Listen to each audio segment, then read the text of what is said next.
व्योमवत् व्याप्तदेहाय दक्षिणामूर्तये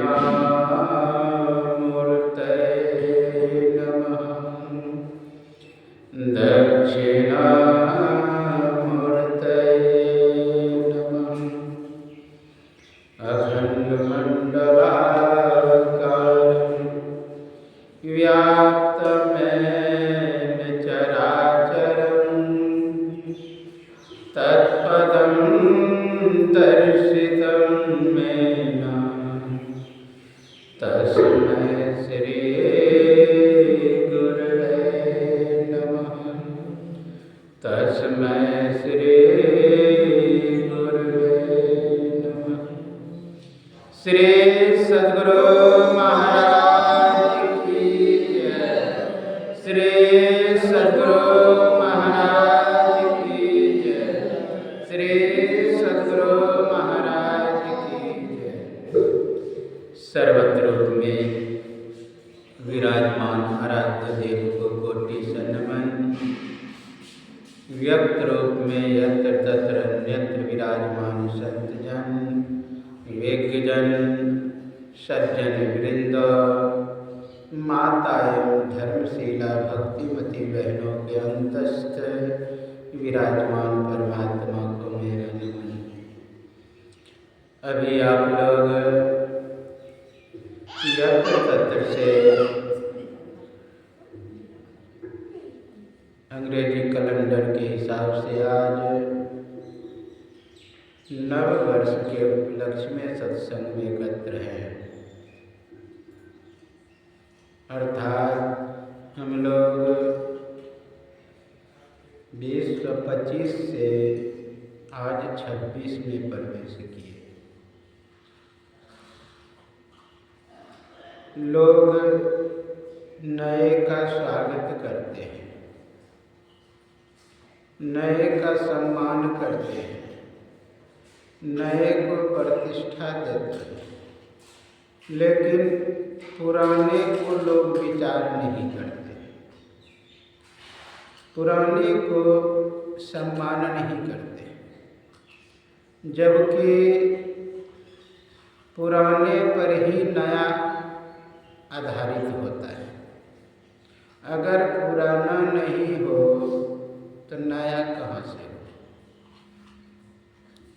अंधकार है तभी प्रकाश की महत्ता है, अंधेरा है तभी उजाला का महत्व है, धूप छाया है तभी धूप का महत्व है, अज्ञान है तभी ज्ञान का महत्व है।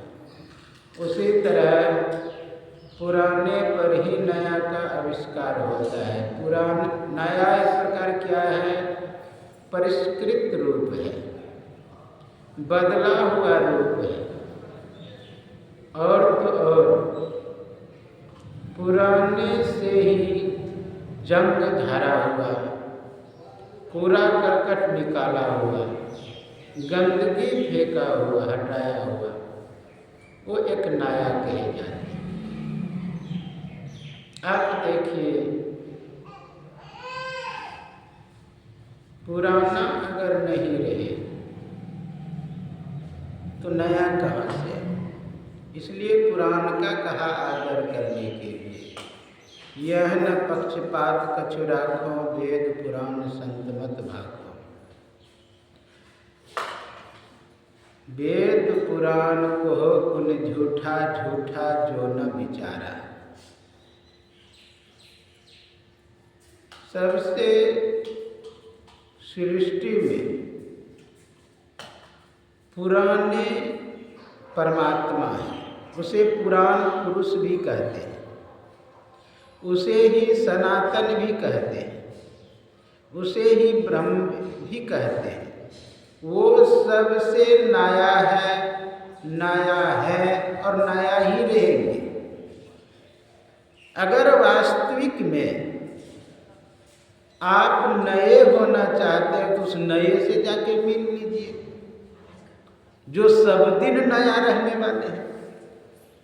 हम लोग का घर है वह पुराना होने वाला है, मकान दुकान है वह पुराने होने वाला है, चादर है पुराने होने वाला है, शरीर है पुराने होने वाला है, जमीन है पुराने होने वाला है, संगे संबंधी है सब पुराने होने वाले हैं, लेकिन परमात्मा सब दिन नया है और नया रहेंगे, नया है। तो वास्तविक में आप नया होना चाहते हैं तो आप उस परमात्मा रूपी नए में प्रतिष्ठित हो जाएं। जिस दिन उस नए में प्रतिष्ठित हो जाएंगे तो आप भी नए हो जाएंगे। लाली देखन मैं गया, अब मैं भी हो गया लाल, जानत तुम ही हो जाए, अर्थात उसे नए को जानने के लिए जाएंगे, आप भी नए हो जाएंगे। ये जो संसारिक आप नव वर्ष मनाते हैं अंग्रेजों के हिसाब से, क्या बकरी का जो बच्चा पाठा है वो सोचता हुआ कि नया बरस आवे? आज कितना उनकी हत्या होगी, चित्कार होता होगा, चिल्लाहट होता होगा अंदर में, उससे तो वातावरण में और गंदगी फैलता है, वातावरण प्रदूषित होता है, ध्वनि प्रदूषित। गाली देने से अलग तरंग बनता है, प्रवचन से अलग तरंग बनता है। उसी तरह जो जीव, जिस जीव की हत्या हो रही है, जिस जीव को जिंदा पकाया जा रहा है, उसका चित्कार कितना खतरनाक होगा, विचार करें। दिल्ली यूनिवर्सिटी में खोज किया विश्वविद्यालय में कि ये जो कत्ल खाने हैं, एक कत्ल खाने से बहुत प्रदूषण होता है। वो ये नहीं कहा कि उससे जो गंदगी चमड़ा निकलता है, उससे जो चित्कार निकलता है गौ के चित्कार, उससे तरंग जो निकलता है लोगों को मानसिक विक्षिप्तता पैदा करता है, मानसिक विक्षिप्तता। क्योंकि कोई भी तरंग समाप्त जल्दी नहीं होता है और मनुष्य के मस्तिष्क में जाके टकराता है। विचार करिए, आज मुर्गे या बकरा या और किसी जीव की हत्या करता होगा तो कितना चित्कार, जबकि जिसके नाम से आप मना रहे हैं उसका कहना है कि ए लोगों, किसी जीव को तुम मत मारो, इसमें किसी दोष की चीख सुनाई देती है। ईसा मसीह का इसमें किसी दोष की चीख सुनाई देती है और उनके जन्मदिन पर उनके नाम पे जो मना रहे उसमें हत्या कर रहे। विचार करिए, क्या वो खुश हो जाएंगे? क्या आपको आशीर्वाद दे देंगे? क्या आपका सम्मान करेंगे उस परमेश्वर के राज्य में? नहीं होगा सम्मान।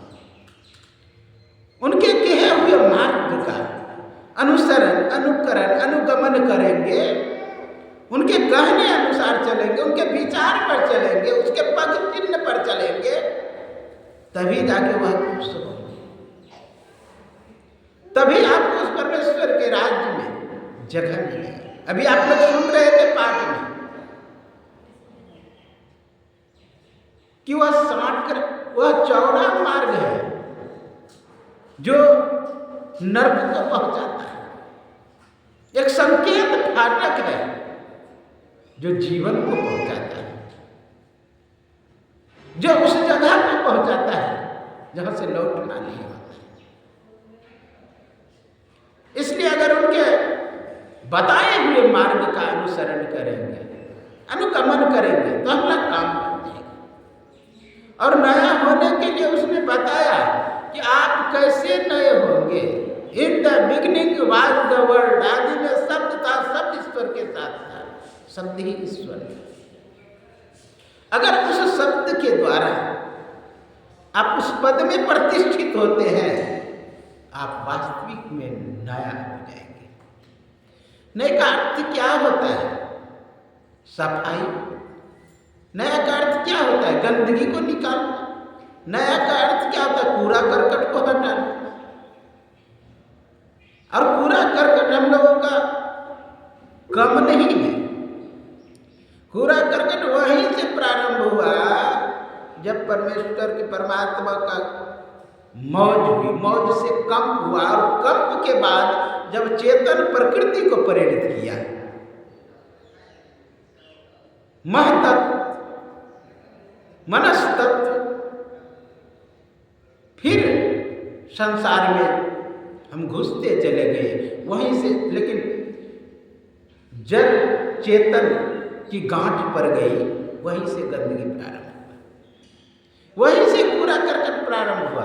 और गुरुदेव बताए हैं कि इस जंग को कैसे झाड़ेंगे, इस पर्दे को कैसे हटाएंगे। घटतम प्रकाश को शब्द पटत्रय जीव पर है छारे, कर दृष्टि और ध्वनि योग साधन ये हटाना चाहिए। इनके हटे माया हटेगी, प्रभु से होगी एकता, फिर द्वैतता नहीं कुछ रहेगी, स्मरण दिल चाहिए। कितना सुंदर कहते हैं नया होने के लिए। जीव जब कैवल्य हो जाता है, तदा स्वरूप अवस्था नाम इस स्थिति में आ जाता है, तो वह नया हो जाता है। जीव पर जो पर्दा लगा हुआ है, जीव पर जो गंदगी पड़ा हुआ है, उसको जब तक हटाएंगे नहीं तब तक नया आप नहीं हो सकते। और एक बात है, नया होने के लिए पुरानों से आपको विरोध नहीं करना पड़ेगा, उनको सम्मान देते हुए, क्योंकि हम लोग पड़े हुए हैं उसी पुराने में, उसकी गंदगियां में, उसी कूड़ा करकट में। आप अगर नदी में हैं तो नदी के सहारे से आप किनारे जा सकते हैं। अगर यहां से आपको दिल्ली जाना है तो जमीन के सहारे से ही दिल्ली आप जा पाएंगे। उसी तरह जिस स्थिति में हैं उसके सहारे से आप आगे बढ़ें। तो पुरानों को सम्मान करना होगा। पुराना परमात्मा का दिया हुआ 5 तोहफा आप लोग जानते हैं, मिट्टी, जल, अग्नि, वायु, आकाश। इसका ज्यों ही परिष्कृत रूप होता है, परिवर्तन, कुछ बदलाव होता है, उसको हम नया कहने लगते हैं। कहीं पर पहाड़ नहीं है, अब वहां पर किसी कारण बस ज्वालामुखी विस्फोट से या किसी तरह अगर उस जगह पर पहाड़ बन जाता है तो आप कहेंगे कि नया पहाड़ है, आपके सामने हुआ। लेकिन क्या पहाड़ पहले नहीं था? तर में था। वो अगर नहीं रहता अंदर में तो विस्फोट कैसे होता, पहाड़ कैसे बनता? कहीं पर वृक्ष निकल आया तो कहेंगे कि नया पौधा निकल आया, नया पौधा निकल आया। लेकिन नया कहां से? पुराने से नया हुआ है। अगर बीज नहीं रहता, क्या अंकुरन पौधा वृक्ष बनता? तो नया प्रयोग आप कैसे करते? मिट्टी, जल, अग्नि, वायु, आकाश, ये 5 तत्वों का सामंजस्य से, संयोग से, सहायता से वह पौधा बना है, वह वृक्ष बना है। तो उन मिट्टी को, जल को, अग्नि को आप अनादर कैसे कर सकते हैं? उस मिट्टी, जल, अग्नि, वायु, आकाश को सम्मान करते उस पौधा को नया रूप आप कह सकते हैं। और नहीं तो उसी का संगठित रूप आप नया कह सकते हैं, उसी का परिवर्तन रूप आप नया कह सकते हैं। नया आया कहां से? आप देखिए तो सही। क्या जल नहीं रहता, अग्नि नहीं रहता, यानी सूर्य नहीं रहता, वायु नहीं रहता, आकाश नहीं रहता, तो क्या वह वृक्ष बन सकता था? नहीं बन सकता था। अब देखिए, कहीं पर जल, आप पौधा बीज लगा दीजिए, वहां पर जल रहे, जल का मात्रा ही कुछ नहीं रहे तो अंकुरित भी नहीं होगा। जमीन रे, पूरा देखेंगे हमको। इसीलिए पहले लोग खेती करते थे ना, बीज बोने से पहले कहता जमीन में हाल है, हाँ? हाल मतलब उसमें नमी है। नमी अगर नहीं है तो उसमें अंकुरण नहीं होगा, पौधा नहीं बनेगा। लेकिन उसी के संयोग से या उसी का रूप नया है। हम लोग पुराने का सम्मान नहीं करते। गुरु महाराज बोले वेद पुराण कहो किन झूठा, झूठा जो न विचारा, उसी का परिष्कृत रूप है। हम लोगों को चाहिए कि पुराने का भी सम्मान करें। आप लोग एक शब्द सुनेंगे, गए युग का करे स्वागत है, गए युग का करे स्वागत। ठीक है, वो जो बीज था वह लग रहा है कि नष्ट हो गया, क्या वही बीज तो वृक्ष नहीं बना हुआ है? तो कहेंगे बीज बेकार है, ऐसा नहीं होता है। इसीलिए महाभारत जब प्रारंभ होता था तो कहता था गए युग का करे स्वागत, यानी उसी से हम सीख लेते हैं, उसी से मुझे सिखावन। लोग पुराने गलतियों को भूल जाता है, गलतियां से सीख लेनी चाहिए लोगों को। जैसे 1854 में जो क्रांति होने वाला था, संयोग से थोड़ी सी गलतियां मंगल पांडे से हुई। वो क्रांति छिड़ना था थोड़ा दिन के बाद, निश्चित किया गया था कि अमुक तिथि को पूरे भारत में क्रांति होगा। लेकिन नया युवक जोश में आकर के कहा कि भाई क्या हमें गाय का मांस वाला कारतूस दिया जाता है मुंह से खींचने के लिए?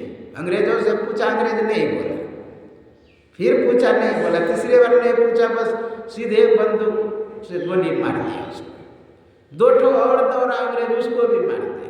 अब उसी जगह धीरे धीरे क्रांति छिड़ गया, मेरठ में छिड़ गया, सब जगह थोड़ा धीरे छिट फूट हो गया, सब सामंजस्य नहीं बैठा पाया, नहीं तो उसी समय देश आजाद हो जाता। थोड़ी सी गलती के कारण बेटे पोते सजाए भोगते हैं, थोड़ी सी गलती के कारण। तो हम लोगों को वो गलतियां नहीं कर, गलती से सीख लेनी चाहिए।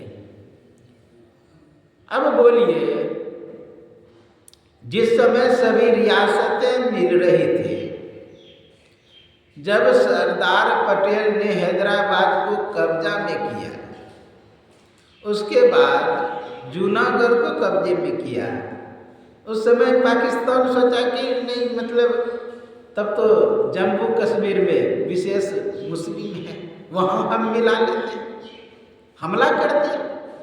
भागे भागे उसका सेनापति हरि सिंह का दौड़ के आए भारत के पास, पटेल के पास, मुझे बचाओ, क्योंकि रक्षा मंत्री थे,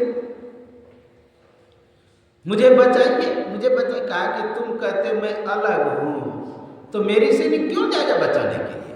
जब तक तुम भारत के विलय पर हस्ताक्षर नहीं करोगे तब तक हम आपकी सहायता क्यों करें? अब भाग करके फिर गया सेनापति हरि सिंह के पास कि पटेल ने तो मना कर दिया, वो कह रहा है कि भारत के विलय पर हस्ताक्षर करें। फिर हरि सिंह ने भारत के विलय पर हस्ताक्षर किया और सैनिक गया श्रीनगर कश्मीर में, और फिर मारना जब शुरू किया, बढ़ने लगा। वहीं पर एक गलतियां बहुत बड़ी हो गई। क्या जानते हैं, नेहरू रेडियो पर आकर बोल दिया कि ये जम्मू कश्मीर का फैसला संयुक्त संघ करेगा। हाँ, यहीं पर गड़बड़ हो गया। बिना कैबिनेट मंत्री के बैठक किए अपने से निर्णय ले लिया। ये जो बात हुआ वही पाकिस्तान रटता है हर समय कि नहीं बोला है संयुक्त संघ फैसला, संयुक्त राष्ट्र फैसला करेगा। अब वो कभी नहीं चाहता है कि ये फैसला हो, क्योंकि उनके मन में है अगर भारत से कभी या चीन से युद्ध करना पड़े, राजनीतिक तौर पर अगर करना पड़े तो हमको जगह चाहिए। जानते मुखिया को विवादित जगह पर आने का उनको रास्ता हो जाता है।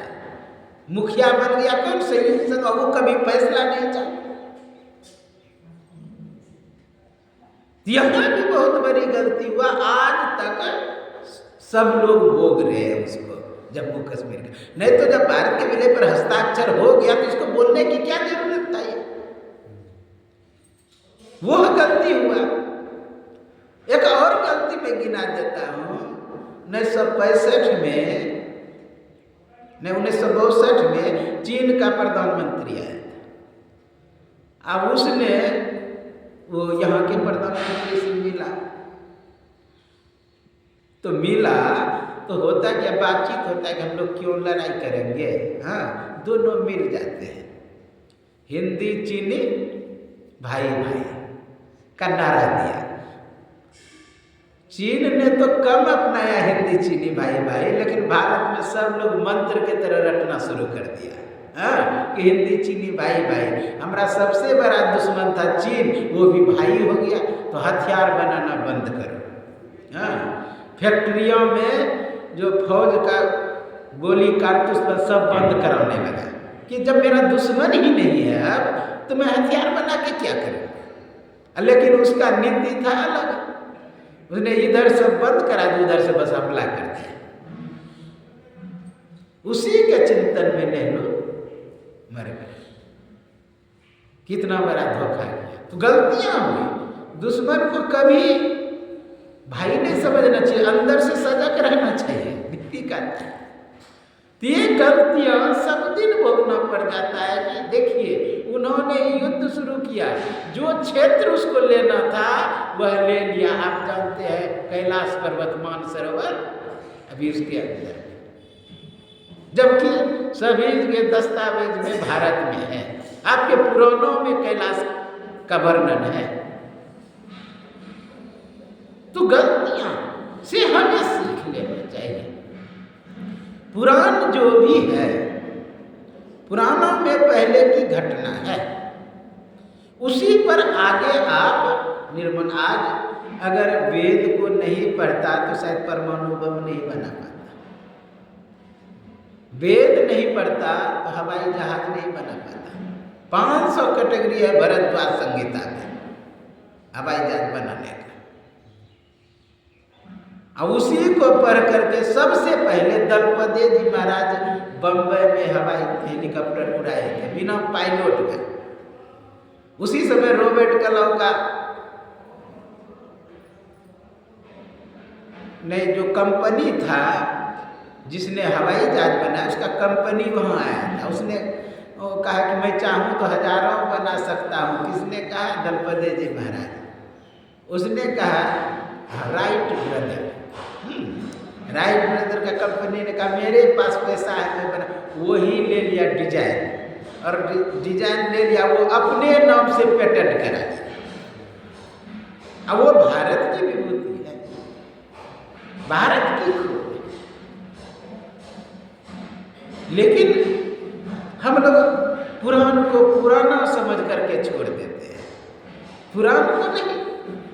पुराने में जो भी आप कर्म किए, नया जो बालक जन्म लिया, नया जो व्यक्ति संसार में आया, वो पुराने का संस्कार है नया, पुराने का प्रतिफल है नया। अगर कोई डीएम कलेक्टर कोई बन रहा है तो उसके पुराने संस्कार के कारण बन रहा है।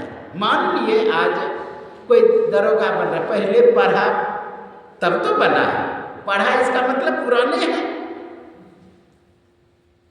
इसलिए नए का सम्मान ठीक है, स्वागत है, लेकिन पुराने को हमें नहीं भूलना चाहिए। अगर मिट्टी नहीं रहता तो क्या घड़ा खपरा, जिसे कहते हैं कि नया बर्तन है, खपरे को नया कहते हैं, घड़े को नया कहते हैं, ईंट को नए कहते हैं, लेकिन क्या वो पुराना है कि नहीं? विचार करिए।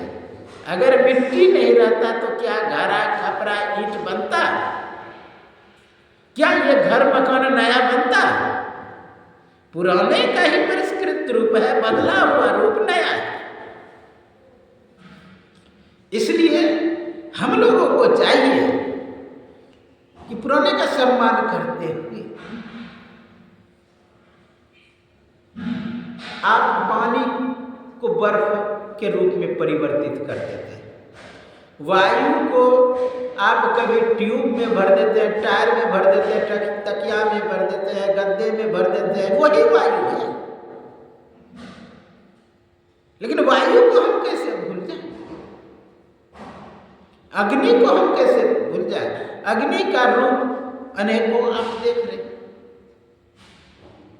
आकाश है। तो इस तरह पुराना का ही परिवर्तन रूप नया है। तो इस पुराने का सम्मान करते हुए आपको नया बनने के लिए क्या बनना पड़ेगा? पौधा बनना पड़ेगा, वृक्ष बनना पड़ेगा, तब आप नए हैं।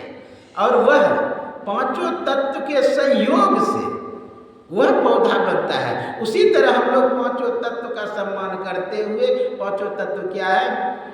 पीली, नीली, लाल, सफेदी स्याही सन्मुख आता है, छट छट छट छट बिजली छटके भोर का तार दिखाता है।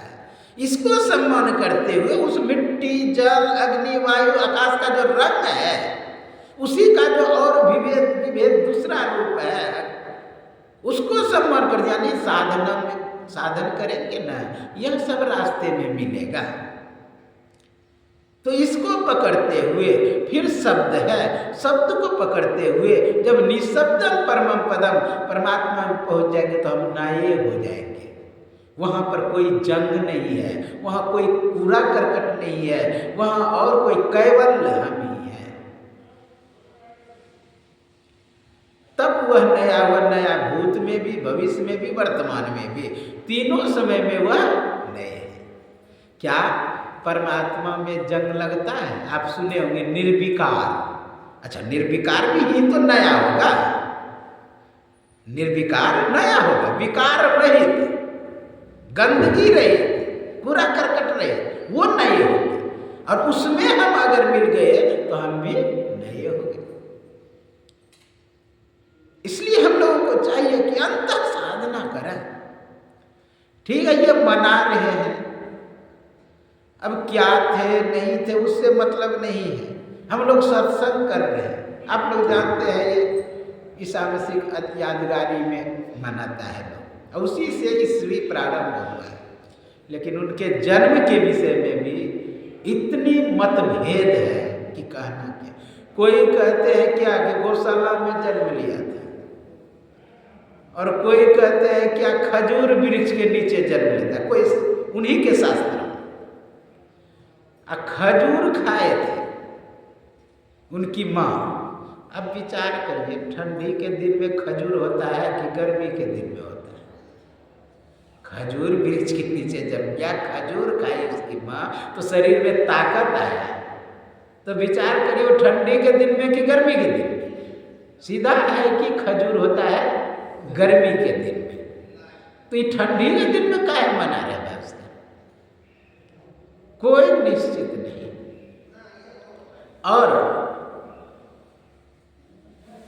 विवाह से पहले ही गर्भवती थी उसकी मां। तुलसीदास चरित्र है।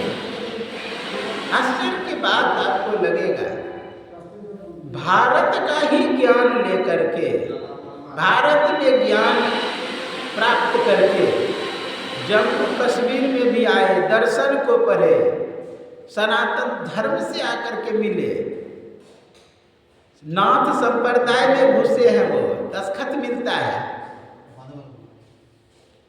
और वो अपने देश में जाकर के प्रचार किया। 13 वर्ष से लेकर के 30 वर्ष तक कहीं वर्णन नहीं कि कहाँ पर वो थे, लेकिन भारत में हस्ताक्षर मिलता है उसका। इसका मतलब भारत आए और भारत से ज्ञान प्राप्त किए, फिर अपने देश में जाकर के उन्होंने प्रचार किया। आश्चर्य की बात, अपना ही ज्ञान, फिर भी उन्होंने पूरा पूरा ज्ञान उपलब्ध नहीं कर पाया। सब दिन कहते रहा कि मैं ईश्वर का पुत्र हूँ, लेकिन सनातन धर्म का कहता है ईश्वरो हम भोगी, अहम ब्रह्मास्मि, मैं स्वयं ब्रह्म हूँ, मैं ही ईश्वर हूँ, एको अहम द्वितीयो नास्ति। भारत में अद्वैत का जो सिद्धांत है वो बहुत उच्च है। उसने कहा in the beginning was the word, आदि में शब्द था, शब्द स्वर के साथ शब्द ईश्वर। लेकिन हमारा क्या कहता है, निशब्दम परमम पदम, मतलब शब्द से भी ऊपर। अब वो शब्द के ही ईश्वर का है। ठीक है, एक रूप से अगर कहते हैं शब्द ब्रह्म, खम ब्रह्म, वायु ब्रह्म, ज्योति ब्रह्म, सब ब्रह्म, तब उसके हिसाब से हमारा कृष्ण ही एक ऐसा है जिसने कहा कि मैं ही सब चीज हूं। आप देखिए उल्टा करके, वृक्षों में मैं पीपल, पृथ्वियों में मैं गंध, ऋषियों में दुर्वासा, इस तरह सब को श्रेष्ठ चीज कहा कि हम हैं। यहां तक का जितने विभूतिवान, तेजवान, सब मैं ही। इसलिए हम लोगों को चाहिए कि अंत साधना करें। जब तक अंत साधना नहीं करेंगे तो तब तक उस भेद को हम नहीं जान पाएंगे, उस परमात्मा के मार्ग को नहीं जान पाएंगे। परमात्मा को मार्ग में चलकर उस पर गति कर कर हम उस स्थान में पहुंच जाएंगे जहां नभ बरसे। नभ मतलब कि आकाश भी लोग नभ को कहते, नभ मतलब आकाश, नभ शब्द नभ। तो आकाश को आधार बनाते हुए आकाश जिस प्रकार लगता है, एक आकाश,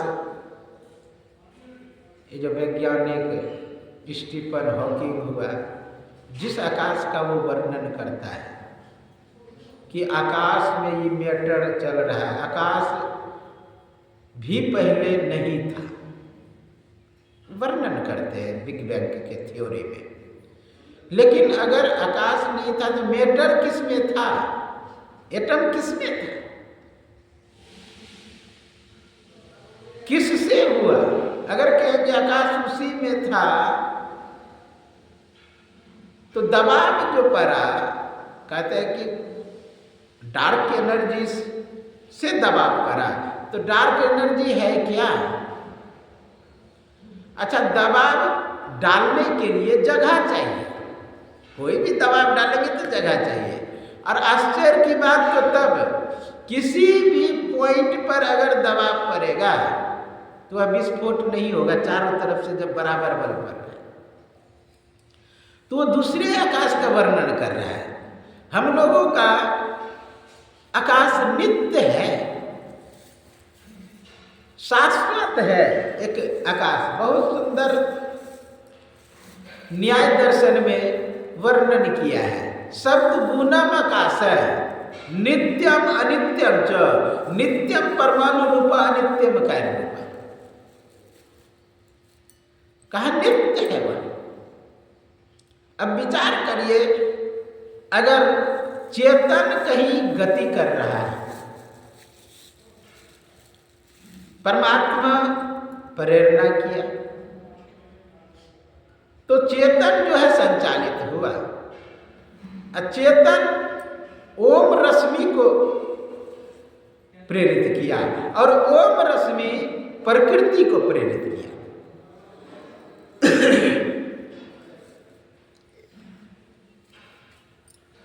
जो परमात्मा है, परमात्मा ने चेतन को प्रेरित किया, चेतन प्रकृति को प्रेरित किया ओम रश्मि से। तब जाके महतत्व, मनस्तत्व यह सब बना है। महत्व और मनस्तत्व, महतत्व, तब जाके यह सृष्टि प्रारंभ हुई। तब यह सृष्टि, हम लोगों को गति इधर से ही करना है। उसको आधार बनाते हुए हम लोगों को चलना है। अभी पाठ में आप लोग सुन रहे थे, जगत पर सब करता ईश्वर का तत्व ज्ञान प्राप्त करने के लिए पहले बुद्धि योग, यानी जगत पर सब कर्ता का तत्व ज्ञान, जिसे गुरुदेव बोले जो परम तत्व आदि अंत, असीम, अजन्मा, अगोचर, सर्वव्यापक और सर्वव्यापकता के परे, उसे ही सर्वेश्वर सर्वाधार मानना चाहिए। और उनके विषय में क्या कहे, अपराजर और पराचेतन दोनों प्रकृतियों के पार में, परा प्रकृति अपरा प्रकृति,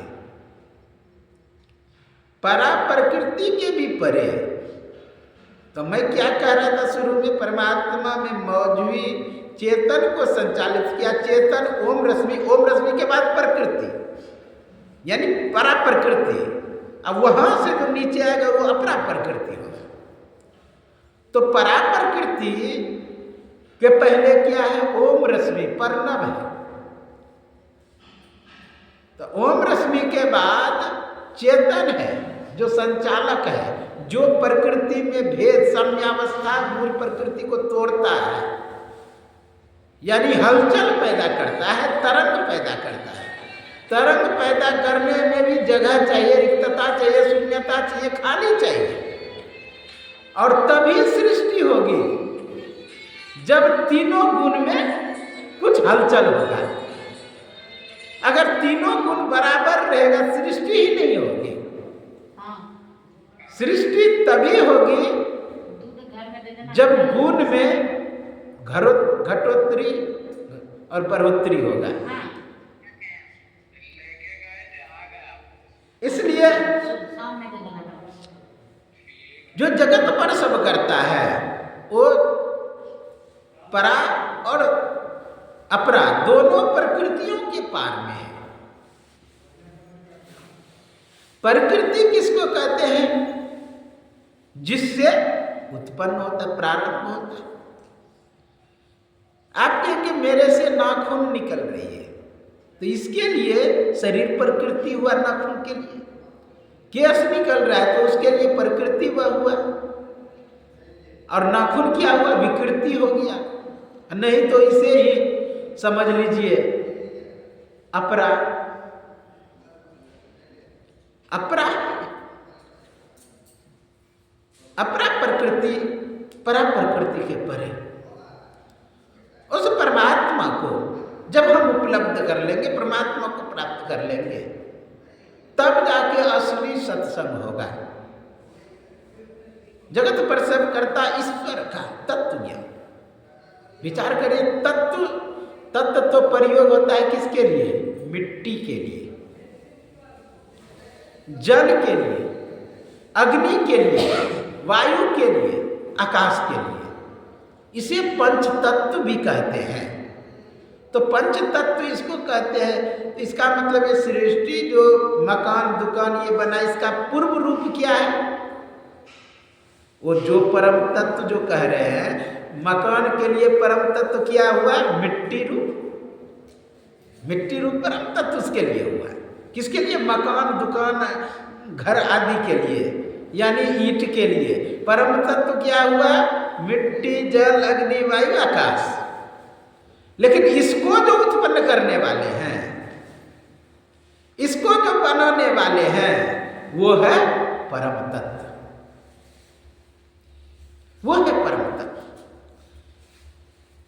यानी ये पूरे सृष्टि को उत्पन्न करने वाले। अच्छा, क्या कहा, जो पर ईश्वर का तत्व ज्ञान करने प्राप्त करने के लिए, हे जगत पर सब करता ईश्वर, ऐसे विद्वानों को उत्पन्न करा। जगत पर सब करता किसको कहते हैं, ईश्वर को, परमात्मा को। माता पुत्र को जनती है तो जहां जन्म देती है तो उसे प्रसव गिरी कहते हैं, जहां बच्चे को जन्म प्रसव गिरी। तो लेकिन जो पूरे सृष्टि को प्रसव किया उस परमात्मा को जगत प्रसव करता। तो जगत प्रसव करता को प्राप्त करने के लिए